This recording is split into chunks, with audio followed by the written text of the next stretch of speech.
Welcome to another edition of The Brush of Greatness.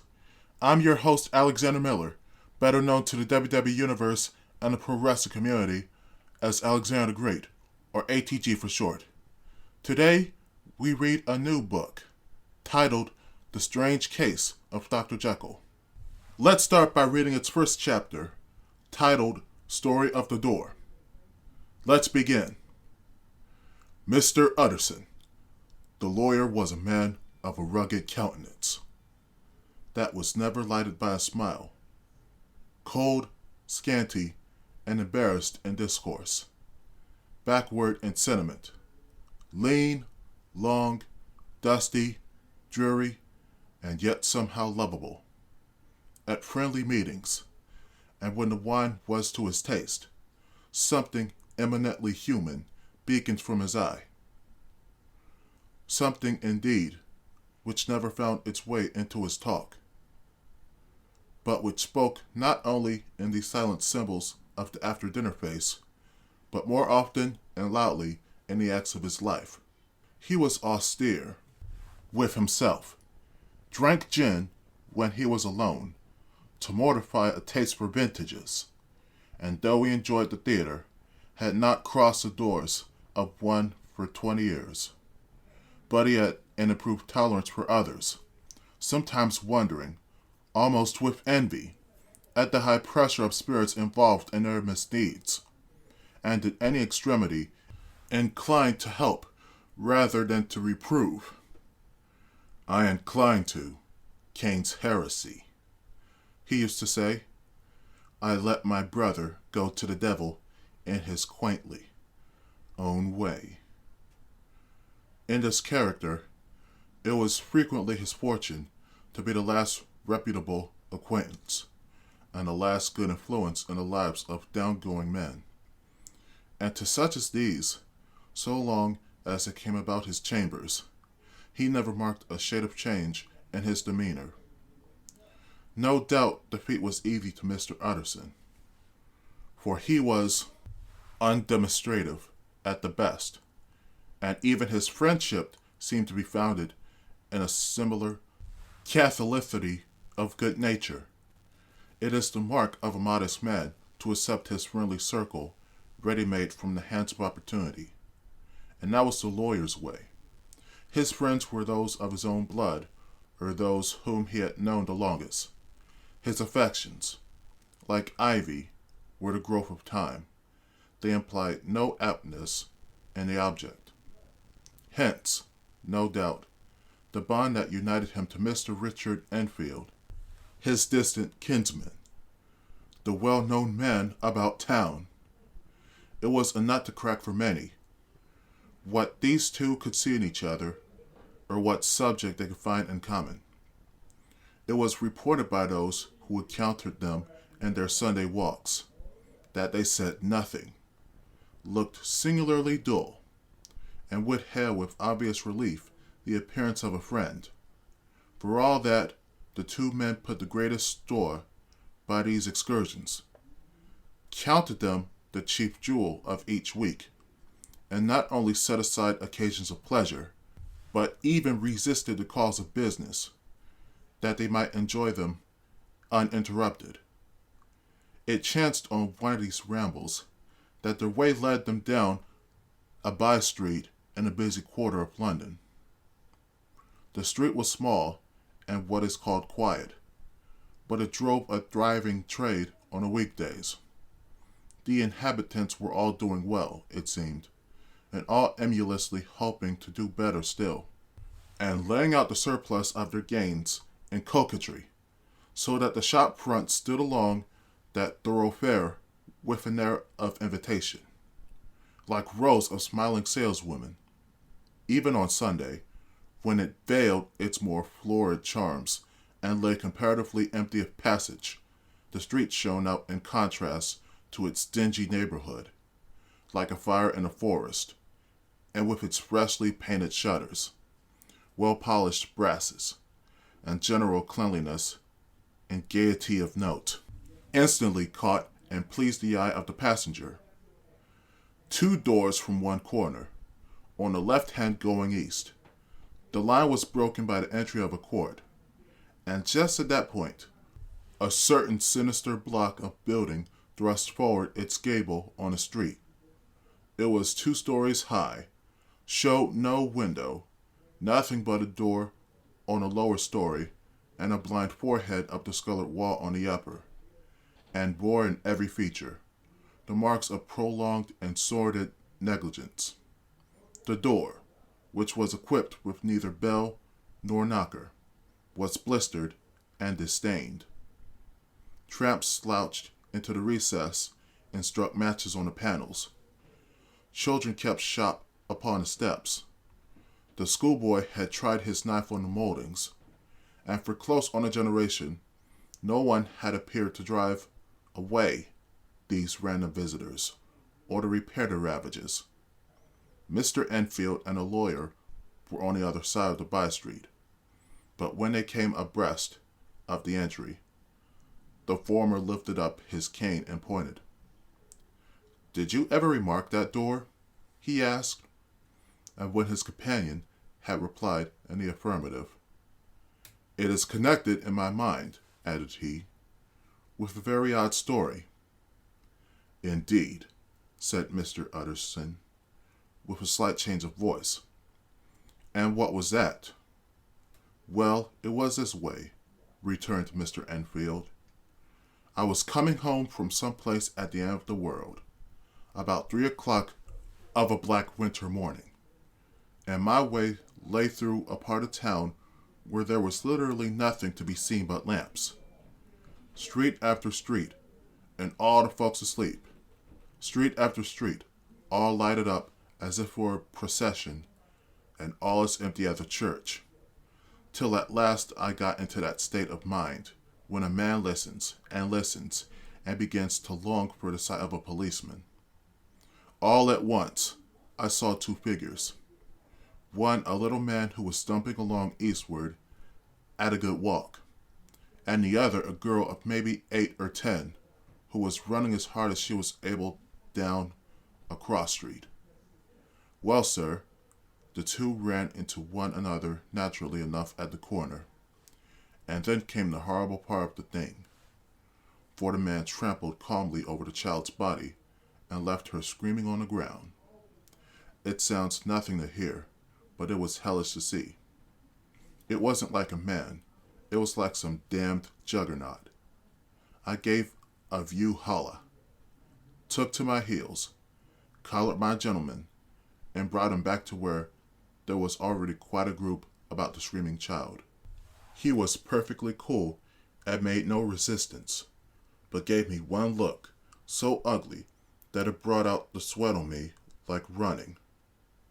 The people who had turned out were the girl's own family, and pretty soon the doctor, for whom she had been sent, put in his appearance.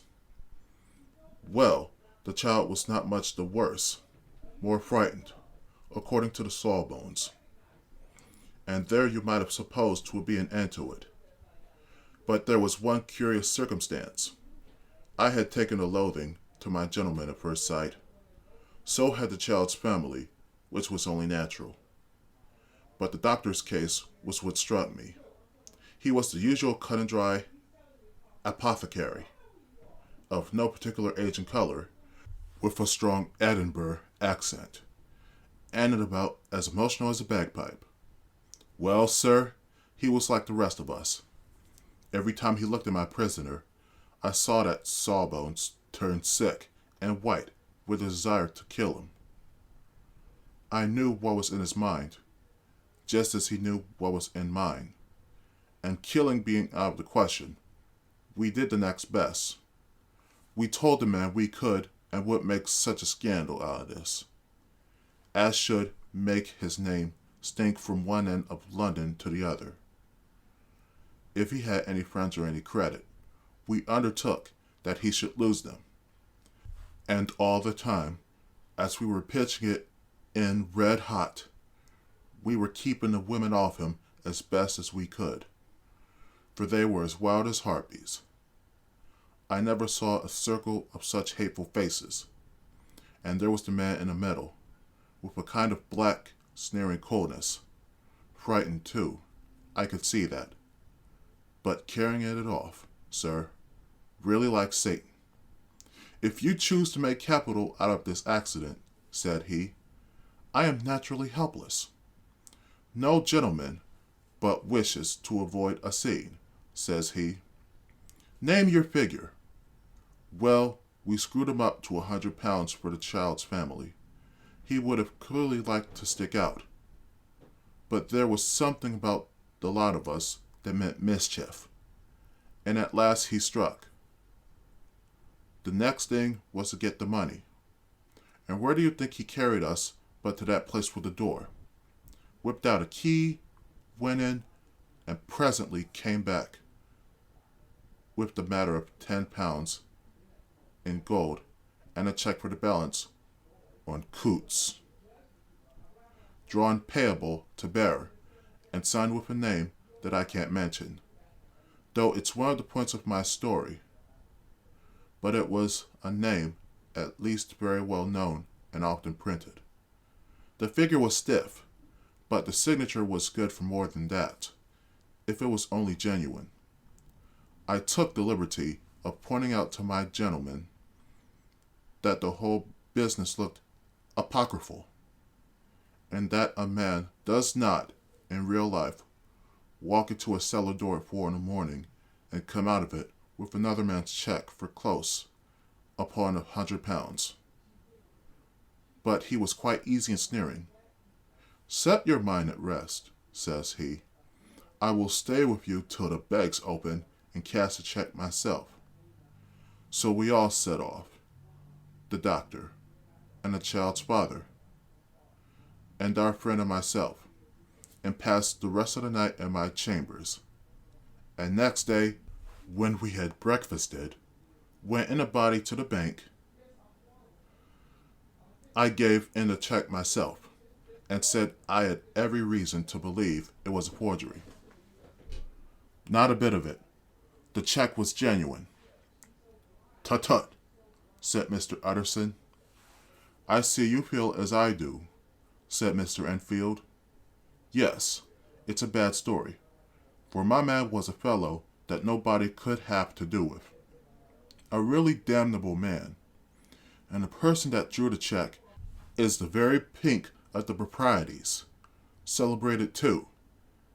And what makes it worse, one of your fellows who do what they call good. Blackmail, I suppose, an honest man paying through the nose for some of the capers of his youth. Blackmail house is what I call that place with the door, in consequence. Though even that, you know, is far from explaining all, he added, and with the words fell into a vein of musing. From this, he was recalled by Mr. Utterson, asking rather suddenly, And you don't know if the drawer of the check lives there? A likely place, isn't it? Returned Mr. Enfield. But I happen to have noticed his address. He lives in some square or other.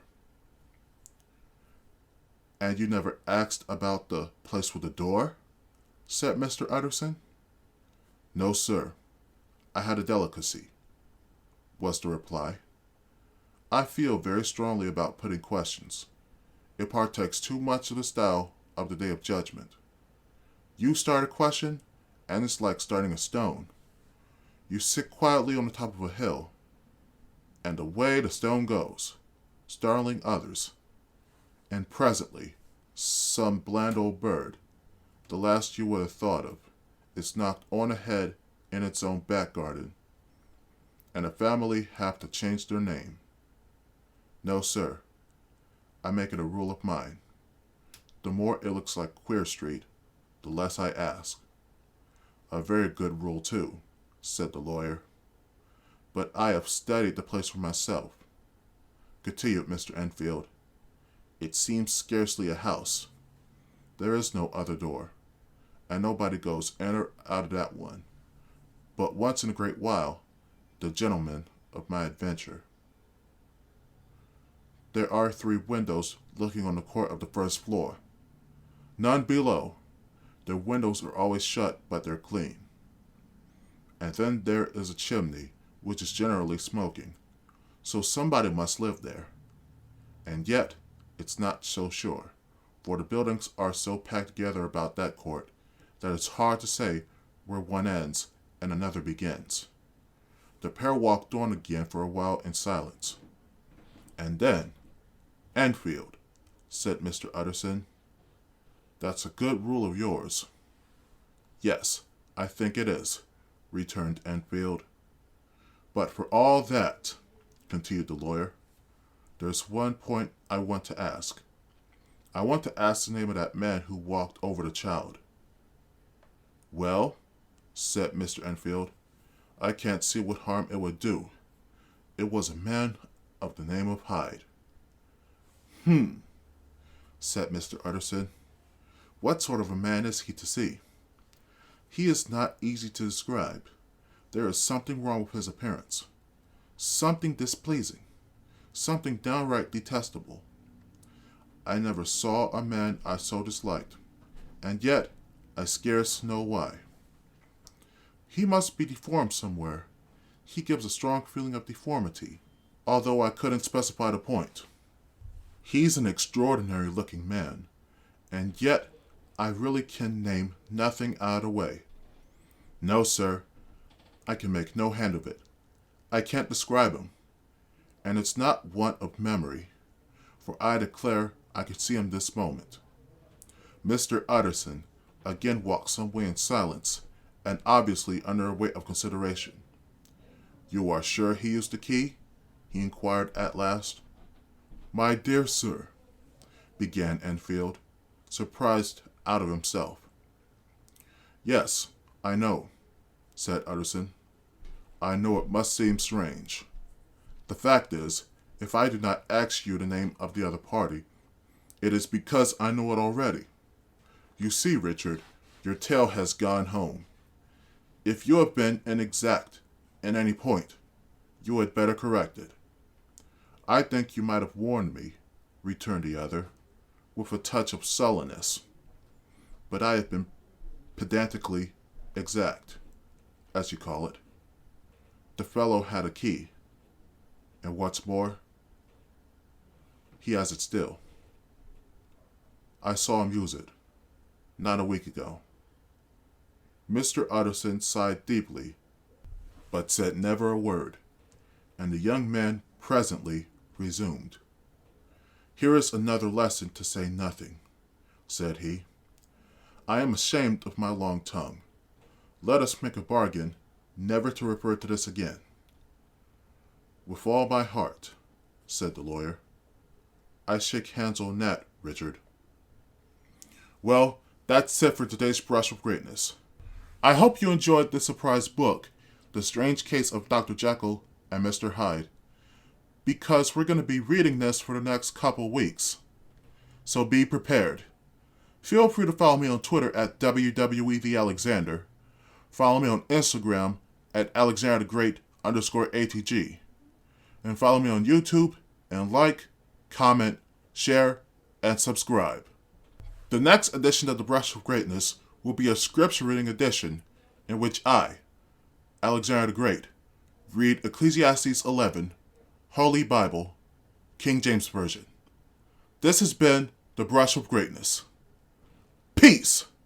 Alexander out!